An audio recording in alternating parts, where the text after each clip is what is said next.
नमस्कार विद्यार्थियों, आपका फिर से स्वागत है हमारे आज के इस नए शानदार वीडियो में। आज के इस वीडियो में लेकर आ गया हूँ मिडलाइन आकलन 2021-22 प्रायोजना कार्य कक्षा 5 के विषय गणित का संपूर्ण सॉल्यूशन। यदि बच्चों आप इस वीडियो को देखकर अपने प्रोजेक्ट कार्य को हल कर लेते हो तो आपको 10 में से 10 अंक मिलने से कोई भी नहीं रोक पाएगा। तो बच्चों आप इस वीडियो के लिए लाइक का बटन जरूर से दबा दीजिए। साथ ही चैनल पर नए हो तो चैनल को सब्सक्राइब करके बेल नोटिफिकेशन ऑन कर लेना, ताकि हम जैसे ही कोई नया वीडियो अपलोड करें आपको उसकी तुरंत नोटिफिकेशन मिल जाए। चलिए अब हम वीडियो को बिना किसी देरी का यहाँ पर शुरू कर लेते हैं। तो बच्चों देखिए, यहाँ पर पहला क्वेश्चन आपको क्या कह रहा है। बच्चों को 1 से लेकर 9 तक के अंकों की पर्ची बनाने को कहे, उनमें से कोई 5 पर्ची उठाने को कहे। इन पर्चियों पर लिखे अंकों से 5 अंकों की 5 संख्या बनाने को कहे। इन संख्याओं को बढ़ते क्रम में लिखने को कहे। मतलब कि बच्चों आपको करना क्या है, आपको एक कागज़ लेना है, उसे 9 बराबर हिस्सों में आपको बांट लेना है। और बच्चों हर एक पर्ची में बच्चों आपको जो है 1 से लेकर 9 तक के अंक लिखना है ना। और बच्चों देखिए, आपको देखिए बच्चों प्रैक्टिकल रूप से समझाता हूँ। देखिए बच्चों, इस प्रकार से बच्चों आप जो है 9 कागज़ के टुकड़े आप यहाँ पर ले लेंगे।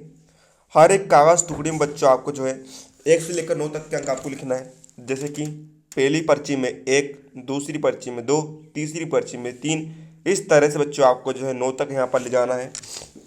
और बच्चों फिर आपको करना कि बच्चों इनमें से बच्चों कोई भी आपको जो है 5 पर्ची यहाँ पर उठा लेनी है। जैसे कि बच्चों देखिए हम यहाँ पर उठा लेते हैं। हमने यहाँ पर उठा लिया बच्चों, तीन नंबर की पर्ची उठा लिया, 5 की उठा लिया, 6 की उठा लिया, 8 की उठा लिया और 9 की उठा लिया। ठीक बच्चों, तो आपको करना क्या बच्चों, इन संख्याओं से बच्चों जो 5 संख्या आपको दिख रही है, इनमें इससे बच्चों आपको जो है 5 अंक की सबसे बड़ी संख्या आपको बनानी है।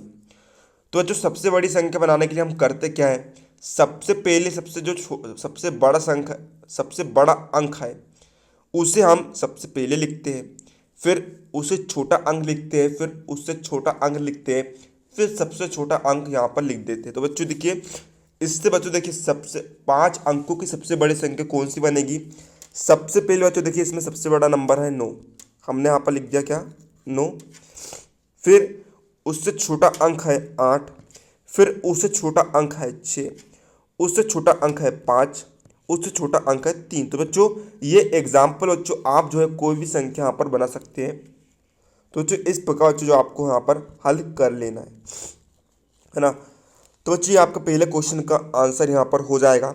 दूसरा क्वेश्चन हमें यहाँ पर दिए हैं, कोई भी एक सम भिन्न एवं एक विषम भिन्न लिखिए, इन दोनों भिन्नों का योग कीजिए, योगफल को मिश्र भिन्न के रूप में लिखिए। तो बच्चों देखिए, सम भिन्न यानी कि बच्चों जिसका भिन्न बच्चों यानी कि जिसमें अंश बटा हर होता है, भिन्न बराबर होता है अंश बटा हर। तो बच्चों सम भिन्न में बच्चों क्या होगा, जो अंश बच्चों बेबी सम संख्या होनी चाहिए, जो हर बच्चों बेबी सम संख्या यहाँ पर होनी चाहिए। तो बच्चों देखिए यहाँ पर हमने लिखा बच्चों एक सम भिन्न 4/2, 4 भी सम संख्या है और 2 भी सम संख्या है।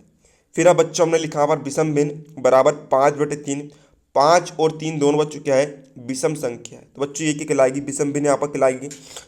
अब बच्चों आपको क्वेश्चन के आगे कह रहा था बच्चों आपको जो है इन दोनों भिन्नों को जोड़ देना है, इनका योगफल आपको कर देना। तो बच्चों हमने यहाँ पर लिखा भिन्न को योगफल बराबर सम भिन्न धन विषम भिन्न।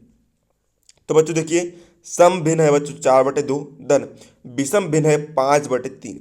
तो बच्चों आप करेंगे क्या, ये दोनों संख्याएं जो बच्चों धन वाली संख्याएं हैं, इनका बच्चों तो आपको करना क्या पड़ेगा, लघुत्तम यहाँ पर लेना पड़ेगा। तो बच्चों देखिए यहाँ पर 3 और 2 का लघुत्तम कितना आएगा बच्चों, 6 यहाँ पर आएगा। क्योंकि देखिए यदि आप 3 और 2 में भाग लगाते हैं, 3 और 2 का एलसीएम किस प्रकार निकालेंगे बच्चों, देखिए 3 और 2 में सबसे पहले हम सबसे छोटी संख्या का भाग देंगे ना, 2 से हम यहाँ पर भाग देते हैं। देखिए बच्चों 3 में 2 का भाग तो जाता ही नहीं है, इसलिए हम यहाँ पर 3 का 3 लिख देंगे। 2 में 2 का भाग जाता है एक बार, तो बच्चों यहाँ पर लिख दिया 1। अब बच्चों यहाँ पर बचा 3, तो बच्चों देखिए 3 में 2 का भाग तो जाता नहीं है, इसलिए बच्चों हम इसमें 3 से ही भाग दे देंगे। तो देखिए 3 1 कम 3 और 1 का 1। तो बच्चों देखिए 2 गुणित 3 है ना। यहाँ पर बच्चों देखिए 2 में आप 3 का गुणा करेंगे तो बच्चों यहाँ पर आ जाएगा 6 और यही बच्चों क्या कहलाएगा, एलसीएम आपका कहलाएगा। ठीक है बच्चों, तो यहाँ पर देखिएगा, यहाँ पर लिखा आपने एलसीएम 6, इसे आप मत लिखिएगा ना, इसे आपको नहीं लिखना है। एलसीएम आपने लिखा 6। अब देखिए 2 में 6 में 2 का भाग जाता है 3 बार, इस 3 का गुणा कर देंगे हम ऊपर के 4 से, तो यहाँ पर आ जाएगा कितना, 12, धन का धन। 6 में 3 का भाग जाता है 2 बार, इस 2 का गुणा कर देंगे हम ऊपर के 5 से, तो यहाँ पर आ जाएगा 5 दूनी 10, 10 धन 12 बच्चों यहाँ पर हो जाएगा 22/6। अब बच्चों आपको सवाल में आगे क्या कह रहा था, आपको जो है इसे मिश्र भिन्न के रूप में लिखना है। तो बच्चों देखिए मिश्र भिन्न बनाकर हमने लिख दिया यहाँ पर,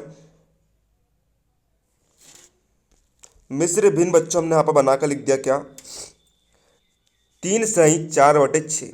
यानी कि बच्चों देखिए यहाँ पर 6 तिया 18 होता है, 18 धन होता है, 18 धन 4 बच्चों होता है 22, ये आ गया 22/6।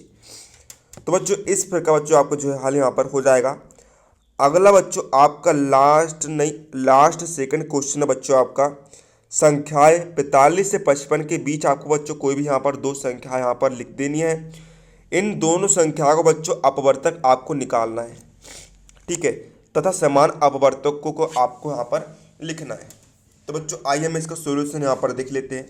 देखो बच्चों हमने यहाँ पर बच्चों लिखा 45 से 55 के बीच में दो संख्याएं, तो बच्चों 45 से 55 के बीच में आपको कोई भी दो संख्या यहाँ पर लिख देनी है। जैसे कि हमने लिखा बच्चों 48 और 50। अब बच्चों जो 48 और 50 है इन दोनों के बच्चों आपको अपवर्तक लिखना है। तो बच्चों देखिए हम यहाँ पर लिखते हैं 48 के अपवर्तक। अपवर्तक मतलब बच्चों अपवर्तक यानी कि ऐसी संख्याएं जिनमें जो संख्याएं आपको दी गई है उसका भाग यहाँ पर चल जाए।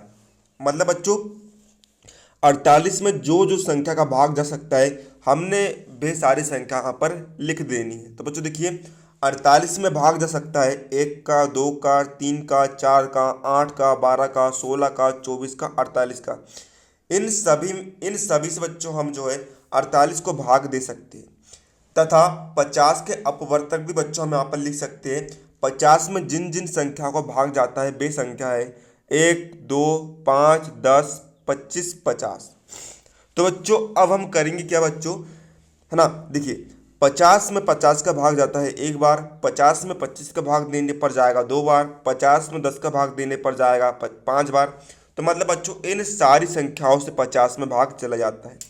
अब बच्चों हमें निकालना बच्चों समान अपवर्तक निकालना है। समान अपवर्तक मतलब बच्चों जो 48 के अपवर्तक है और जो 50 के अपवर्तक निकले हैं इन दोनों संख्याओं में बच्चों जो ओवेनिस्ट संख्या है, जो कॉमन है, जो एक दूसरे में समान है बच्चों, वे संख्या हम लिख देंगे। तो बच्चों देख लीजिए इन दोनों में बच्चों देखिए जो समान अपवर्तक है भाई कौन कौन से बच्चों, 1 और 2 है। तो बच्चों हमने यहाँ पर लिख दिया 1 और 2।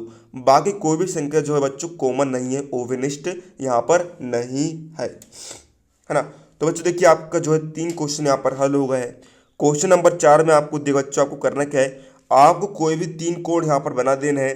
तीनों कोणों की आपको माप लिखनी है और कोणों के प्रकार आपको लिखना है। तो बच्चों देखिए इस प्रकार बच्चों जो हमने यहाँ पर 3 कोण यहाँ पर बना दिया है। पहला कोण बच्चों हमने जो है 80 अंश का लिया है, ये न्यून कोण है। न्यून कोण है बच्चों मतलब बच्चों जो रेखा है बच्चों ऊपर की वे इस तरफ में जाएगी, अधिक कोण में इस तरफ में जाएगी और सम कोण में सीधी की तरफ रहेगी। तो बच्चों देखिए हमने पहला कोण बनाया है 80 अंश का, ये होगा न्यून कोण। ये बच्चों दूसरा कोण आपका जो है सम कोण है, इसमें 90 अंश का कोण है। नंबर तीसरा में आपका 110 अंश का कोण है। तो बच्चों यह अधिक कोण यहाँ पर कहलाएगा। 90 अंश मतलब समकोण, 90 से कम मतलब न्यून कोण और 90 से अधिक मतलब बच्चों अधिक कोण। तो बच्चों ये आपका सारा यहाँ पर प्रोजेक्ट का सॉल्यूशन यहाँ पर कंप्लीट हो जाता है। उम्मीद है आपको वीडियो हेल्पफुल लगा तो वीडियो को लाइक कर देना। चैनल पर नए हो तो चैनल को सब्सक्राइब करके वे नोटिफिकेशन ऑन कर लेना। मिलते हैं अगले किसी नए वीडियो में, तब तक के लिए जय हिंद जय भारत।